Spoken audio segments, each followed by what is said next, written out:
At first glance, the island looks like any other quiet stretch of land surrounded by water. Low concrete buildings, narrow paths, a shoreline that once carried boats in and out every day. But as the camera moves closer, something feels wrong. Windows are shattered, but not storm damaged. Classrooms still have chalkboards. A church still has pews facing the altar. There are homes with dishes left behind, shoes still by the door, calendars frozen on the same month. And yet, there is no clear record of an evacuation. No emergency order, no final announcement. Just an island that was emptied, almost all at once. The island is Hashima, officially called Hashima Island, though most people know it by its nickname, Gunkanjima, Battleship Island. It sits about 15 kilometers off the coast of Nagasaki, Japan. From a distance, its concrete seawalls and dense apartment blocks make it look like a warship rising out of the sea. For decades, it was one of the most densely populated places on Earth. At its peak in 1959, more than 5,200 people lived on just 16 acres of land. Families, children, teachers, doctors, entire lives stacked vertically in concrete towers. Hashima existed for one reason: coal. In 1887, coal was discovered beneath the seabed around the island. Mitsubishi purchased Hashima in 1890 and began constructing seawalls and underground shafts. Because the island was so small, everything had to be built upward. Japan's first large reinforced concrete apartment buildings were constructed here. There were schools, bathhouses, a hospital, movie theaters, shops, bars, temples, and shrines. Children played on rooftops because there was nowhere else to play. On paper, Hashima was a success story of Japan's rapid industrialization. But beneath the surface, literally, conditions were brutal. Miners worked deep underground, sometimes more than 600 meters below the seabed, in extreme heat and humidity. During World War II, forced laborers from Korea and China were brought to the island. Many died. Exact numbers remain disputed to this day. After the war, life continued. Children attended school. Laundry hung from balconies. The island never slept. And then, suddenly, it ended.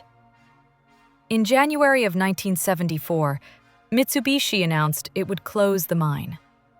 Officially, the reason was simple. Japan was shifting away from coal and toward petroleum. The mine was no longer profitable. On April 20th, 1974, the island was declared closed. Residents were told to leave. But here's where the story becomes strange.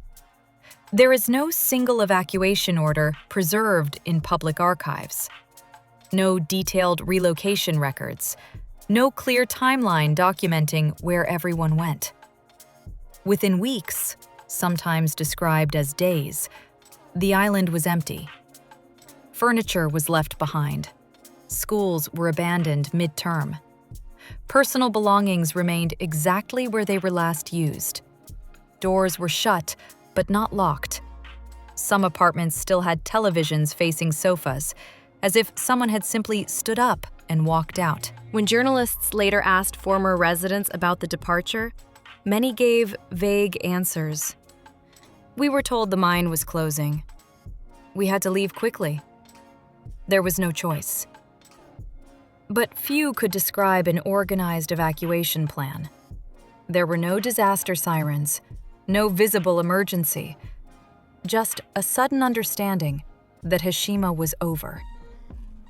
By May 1974, the island was completely abandoned. And then, something even stranger happened. For nearly 30 years, Hashima was left alone. No redevelopment, no official preservation, no detailed government explanation. It was simply sealed off and forgotten. The concrete buildings began to decay under salt air and typhoons. Roofs collapsed. Stairwells crumbled. Nature slowly reclaimed the rooftops.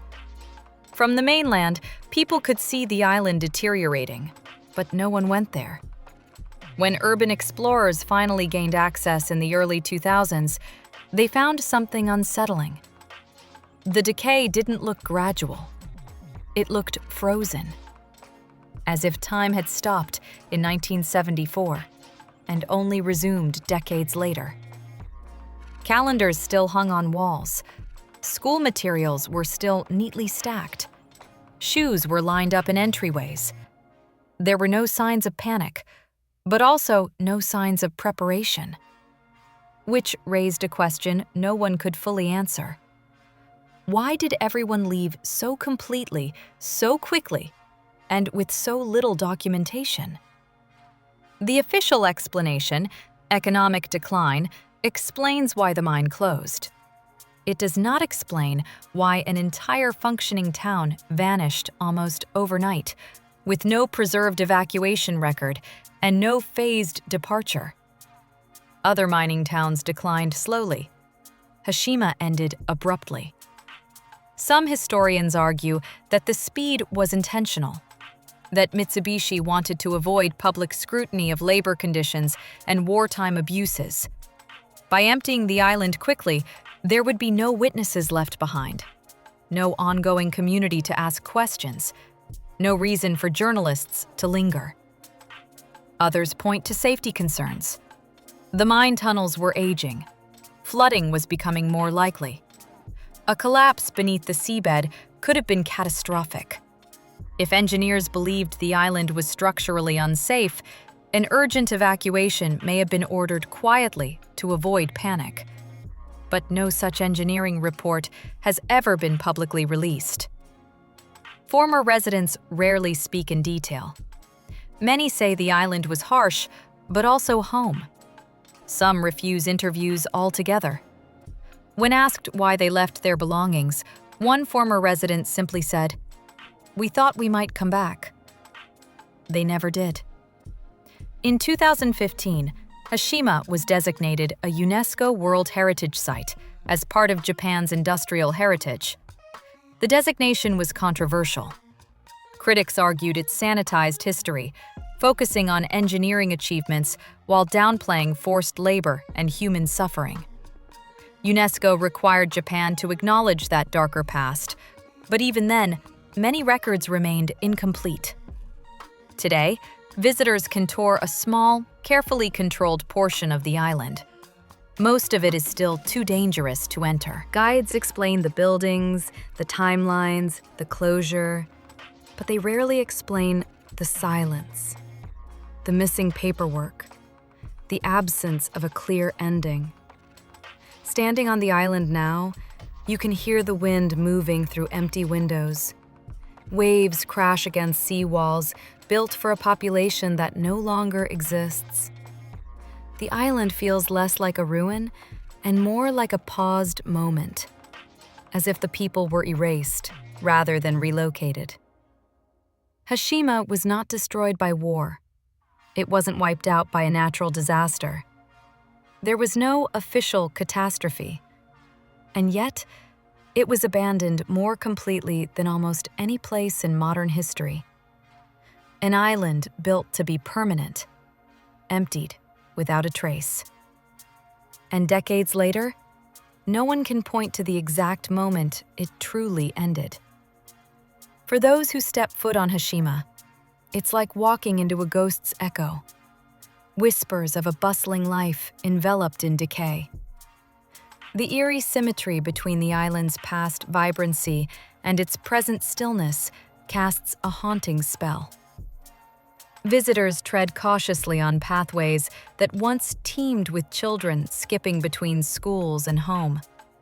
They pass beneath door frames where families gathered for meals, their laughter carried off by the breeze.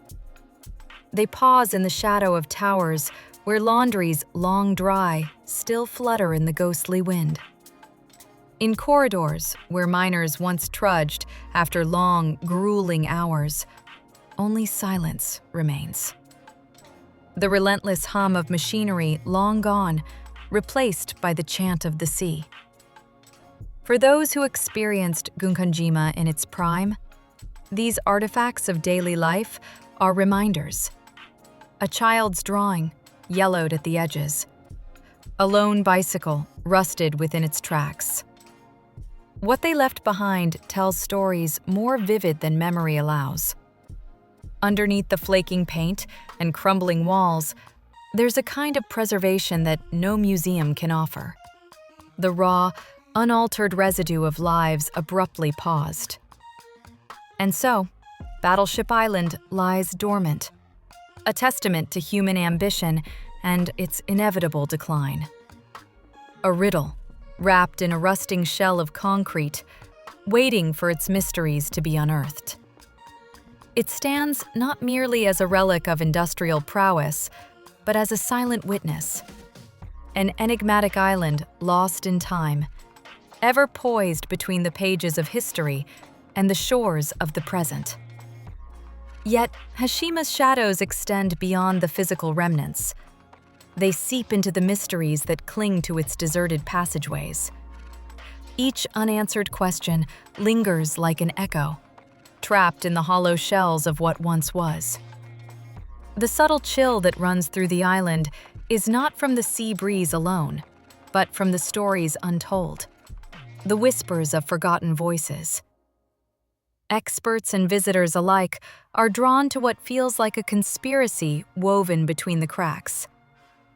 Did the silence stem from guilt, pragmatism, or fear? Was the past purposefully buried, or just left behind in the rush of progress? These are questions no tour guide can answer. Stepping back from the void, one might wonder if Hashima's true legacy lies not in its industrial achievements, but in its haunting ability to capture the imagination. Like a siren song from its alone-standing towers, it beckons wanderers to uncover secrets folded into its very concrete. As you drift away from its ghostly shores, the silence of Gunkanjima remains inescapable. It is a silence that ignites curiosity, filled not with emptiness, but with the weight of lives once vibrantly led. Hashima tells a story without needing a voice, its muted echoes louder than any history spoken or written. Even as waves continue to caress its steadfast walls, Battleship Island stands as a monument to the enigmatic intersection of hope, hardship, and history. Unyielding in its mystery, unforeseen in its unraveling. Turning away, you sense its silent watch, an unending vigil over secrets sealed within its contours, poised between time's relentless march and the unsolved riddles of its past. As the ship drifts further away, the island becomes a shadow on the horizon. Alone yet resolute, it holds its secrets tight, a guardian of forgotten lives. The charm of Hashima doesn't lie in answers, but in the compelling silence that invites questions. It's a place where the boundary between fact and folklore blurs, its mystique growing with each passing tide. Even as curiosity keeps drawing people to its shores, what they find are only the remains of something much larger, a legacy cemented in speculation, the allure of what is unseen, the echoes of an untold history, echoes that capture the inquisitive spirit and stoke the fires of mystery. To visit Hashima is to step into a world caught between light and shadow, a realm of faded dreams and hard realities. Even in neglect, it stands, its story unwritten with pen and paper, but eloquent in the fractures of its walls. It does not demand understanding, merely acknowledgement that some mysteries endure. An island both distance and presence, past and present, its narrative pulses with what is absent as much as with what's left behind.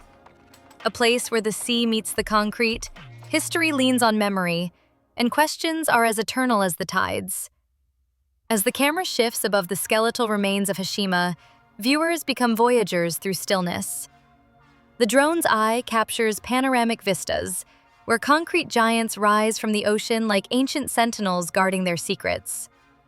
The whispering winds guide us between narrow alleys and steep stairways, framing a vivid picture of lives halted mid-sentence in a deserted novel. With every glimpse, the island seems to breathe softly, exhaling tales hidden deep in weathered facades. Borders between real and reality blur, unveiling fractured stories etched in shadows. There lies a secret language within the rust, spoken not in words but in textures and echoes, of life before abandonment. Beyond corridors swallowed by shadows, visitors sense the departure, the palpable absence of laughter, voices that once ricocheted off graffitied walls. Stillness now amplifies minutiae, the faded snippets of conversation attached to the island's hidden heart. This is no mere relic of industrial might, a ghost's gallery carved in stone. Here, memory does not live in archives, but rather in the spaces that artifacts of daily life have surrendered. Leftover textbooks, resting on desks, tell of lessons untaught, just as shoes left mid-step bear witness to journeys interrupted, paths untrodden, even as leaves of time continue to fall. Reflecting on Gunkanjima's mystery, one realizes, more than a vestige of industry, it stands as a canvas, an unfinished portrait of human endeavor. As tides erase footprints yet again, one ponders what we choose to leave behind and what remains long after. In the great silent concert that envelops this isle, listening becomes an art, and seeing, truly seeing, a revelation. Every crumbling edge and every restored corner invite deeper introspection, challenging the narrative of disappearance and what it truly means to endure. Quite unyielding, Hashima's legacy prevails, draped in its paradoxes, silent yet speaking volumes through absence. Here lies the essence of the unresolved, a reminder that some chapters are best experienced rather than fully understood. When the image fades and the screen returns to black, Hashima's haunting clarity lingers. The silence speaks, ever whispering, resonating beyond the reach of mere explanation. The island amid whispers waits with a watchful eye. Yet amid this inertia, the pulse of history beats with a life unknown but sensed, subtly drawn in lines of mystery across an open sea. As we journey away from Hashima, one can't help but carry its phantom weight, an enigma cradled in the heart of the sea. The relentless pull of curiosity meets the shadows of forgotten footsteps. Over time, the island has silently observed the delicate dance between memory and oblivion, capturing the essence of what it means to be remembered, if only through echoes. Each glance back at its silhouette serves as a testament to the power of what remains unseen, the allure of untold stories woven into its very being, a silent vigil, enduring in stillness and mystery. As waves whisper stories past its stern facade, Hashima doesn't just exist. It lingers, nuanced in its silence, beckoning us to tread the line between remembrance and the unknown. For those who dare to glimpse its truth, Gunkanjima offers not a complete picture but fragments, a puzzle inviting exploration through the language of decay and survival. In the quiet of its corridors, we find ourselves, momentarily, within the eternal question it poses. Even as the distance grows, the rhythms of history call out softly, secrets carried on the breeze. They follow us, that echo, that lingering question. What lies between the pages of what was and what could have been? A presence that remains, etched in fragile outlines on the fabric of time, like a melody suspended in the air long after the last note has faded.